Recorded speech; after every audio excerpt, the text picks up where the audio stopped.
Assalamualaikum warahmatullahi wabarakatuh. Eh, Nama saya Bismi Besa dengan NIM 230 10 10 202. Saya mahasiswa Universitas Bumegora.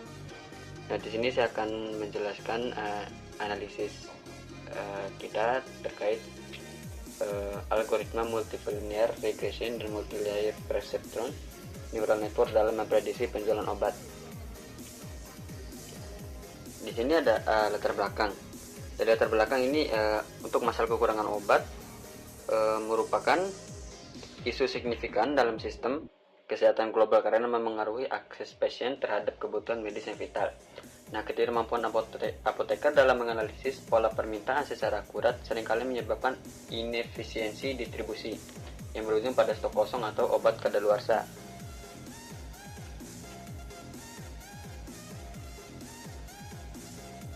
Nah, pada pandemi COVID-19 dulu semakin mempertegas kebutuhan akan prediksi konsumsi obat yang akurat, terutama untuk obat jenis analgesik yang mengalami lonjakan permintaan. Nah, di penelitian ini menerapkan machine learning sebagai solusi untuk mengolah data historis dan mengidentifikasi pola kompleks guna mendukung manajemen stok farmasi yang lebih efektif dan berkelanjutan. Di sini ada beberapa dasar teori. Yang pertama ada data mining. Data mining di sini itu proses menemukan pola signifikan dalam data menggunakan teknik statistik dan matematika.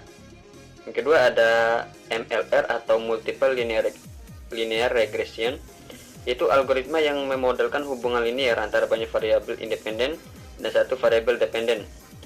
Yang ketiga ada MLPNN atau multilayer perceptron neural network, yaitu arsitektur saraf tiruan dengan lapisan tersembunyi atau hidden layers yang mampu menangkap pola data non-linear.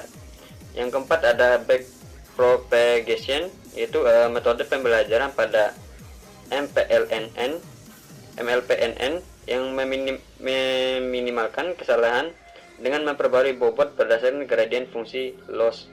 Dan yang terakhir ada metrik evaluasi, yaitu dia menggunakan mean square error atau MSE untuk ukuran kesalahan absolut dan mean absolute percentage error atau MAPE untuk persentase rata-rata kesalahan. Di sini ada tujuannya. Jadi analisis ini bertujuan untuk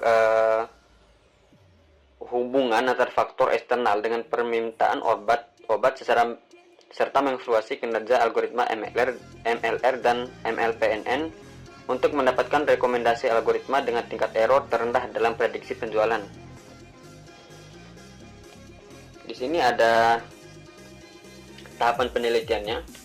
Yang pertama ada pengumpulan data. Pengumpulan data itu mengambil data internal dari Pharmacer ID dan data eksternal dari BMKG, BPE, serta OJK. Kedua ada pre-processing, yaitu pembersihan data dari outlier menggunakan metode interquartile range atau IQR dan normalisasi menggunakan min-max scaling. Yang ketiga ada exploratory data analysis atau EDA, yaitu visualisasi menggunakan heatmap, scatterplot, dan histogram untuk pemilihan atribut prediktor. Yang keempat ada pemodelan. Di pemodelan ini ada penerapan MLR dan MLPNN dengan berbagai skenario kombinasi atribut. Dan yang terakhir ada evaluasi dan pemilihan, yaitu membandingkan nilai MSE dan MAPE untuk menentukan model mana yang terbaik. Arsitektur model MLPNN. Nah, dalam penelitian ini MLPNN dikonfigurasi menggunakan lapisan input hidden layer dengan fungsi aktivasi seperti sigmoid untuk menangkap non-linearitas, dan lapisan output proses pelatihan menggunakan metode gradient descent melalui algoritma backpropagation untuk memperbarui bobot koneksi antara neuron agar hasil prediksi mendekati nilai aktual. Untuk hasil dan analisisnya, yang pertama ada korelasi. Nah, korelasi ini yaitu atribut internal H-7, yaitu penjualan 7 hari sebelumnya memiliki korelasi tertinggi yaitu 0,35 terhadap penjualan harian. Nah, faktor eksternal seperti suhu harian dan harga bawang merah juga berkontribusi meski korelasinya cenderung lemah.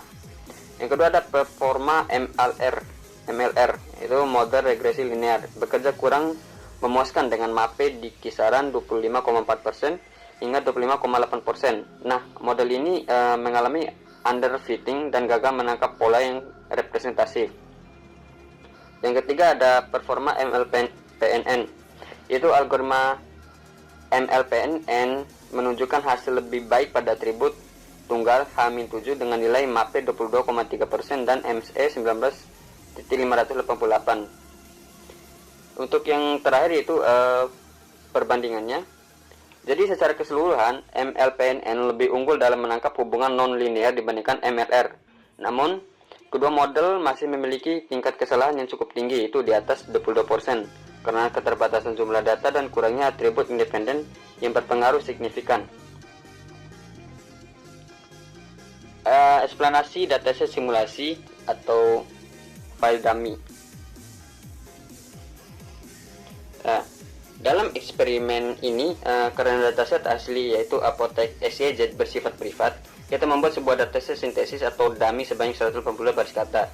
Nah, angka 182 dipilih untuk mempresentasikan data harian selama kurang lebih 6 bulan dari Januari hingga Juni sesuai dengan rentang waktu pada artikel jurnal yang kita analisis sekarang.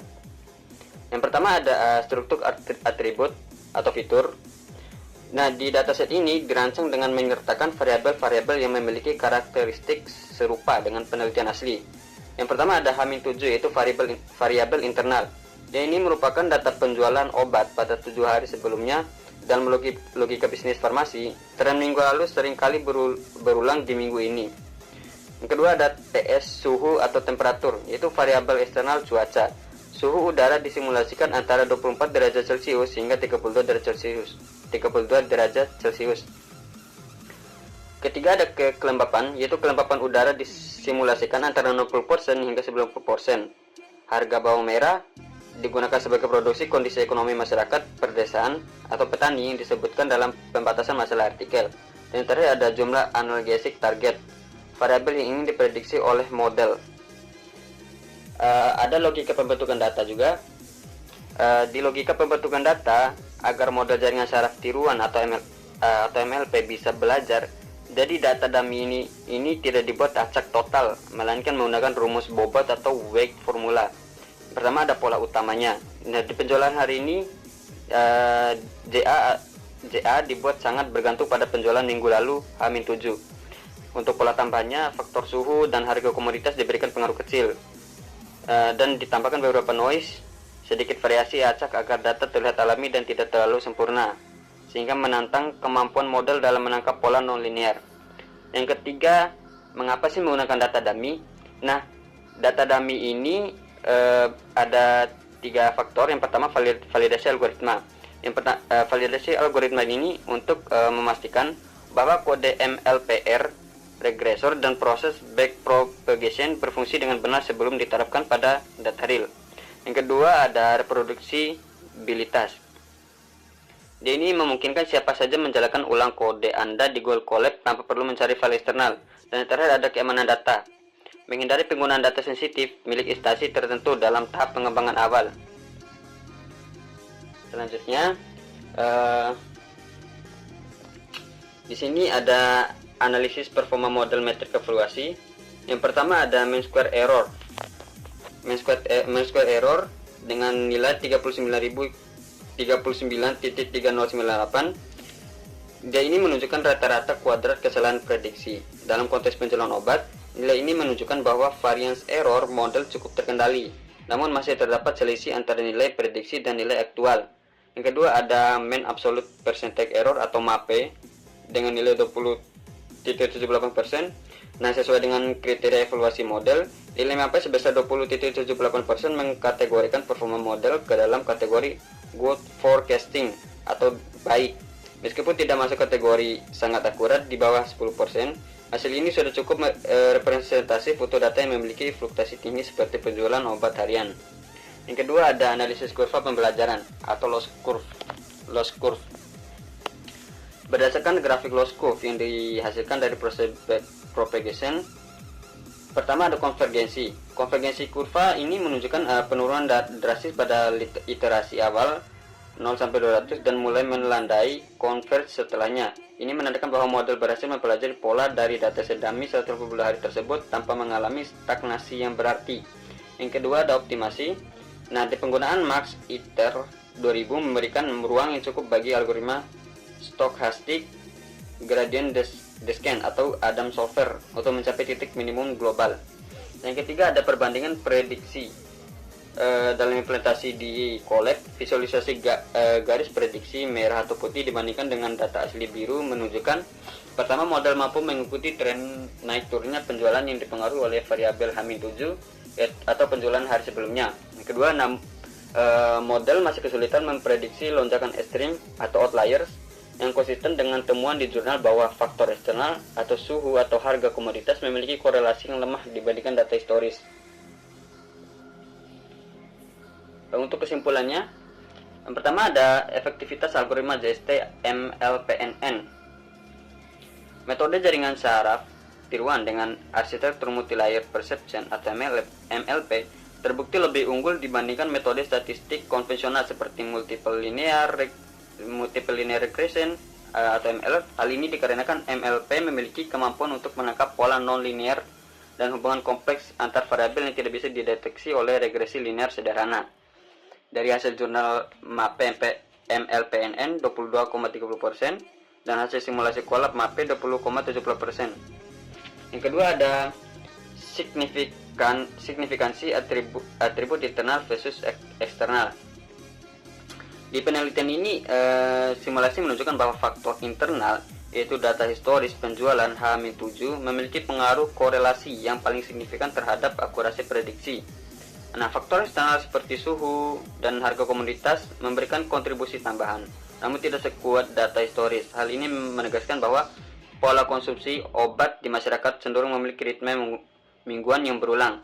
Yang ketiga ada peran strategis dataset simulasi atau file dummy. Nah, penggunaan file dummy sebanyak 182 baris data bukan sekedar pengganti data yang hilang, melainkan instrumen validasi yang efektif. Yang pertama ada validasi metodologi. Itu memungkinkan pengujian rumus MSE, MAPE, dan proses backpropagation secara teknis di lingkungan pemrograman Python atau Colab. Yang kedua ada akurasi yang terkendali. Dengan nilai MSE 39.000 dan MAPE 20.78%, dataset dummy ini berhasil mereplikasi kondisi dunia nyata yang dijelaskan dalam jurnal, di mana model bekerja dengan baik, namun tetap memiliki ambang batas kesalahan tertentu akibat fluktuasi data. Yang ketiga ada visualisasi pembelajaran. Nah, melalui file dummy kita dapat melihat secara nyata bagaimana sih loss curve menurun yang membuktikan bahwa algoritma benar-benar belajar dari data, bukan sekedar mendebak secara acak. Yang terakhir ada implikasi praktis. Nah, model JST yang telah diuji dapat diimplementasikan sebagai sistem pendukung keputusan atau decision support system di apotek untuk mengoptimalkan stok obat analgesik. Dengan tingkat kesalahan sekitar 20%, apoteker dapat meminimalkan risiko stok kosong atau stok out secara lebih saintifik dibandingkan hanya menggunakan intuisi manual. Dan terakhir ada beberapa ringkasan output teknis. Yang pertama ada komponennya dengan status dan hasilnya. Yang kedua dataset dari 180 sampel file dummy synthesis. Yang ketiga algoritmanya yaitu MLP regressor hidden layer 15,15. Yang keempat ada iterasi itu derbu epoch atau konvergen pada loss curve, dan terakhir ada akurasi akhir itu 79,22% berdasarkan MAPE 20.70%. Jadi mungkin itu saja yang bisa saya sampaikan. Saya Bismillah biasa dengan NIM 2301002. Terima kasih banyak. Wassalamualaikum warahmatullahi wabarakatuh.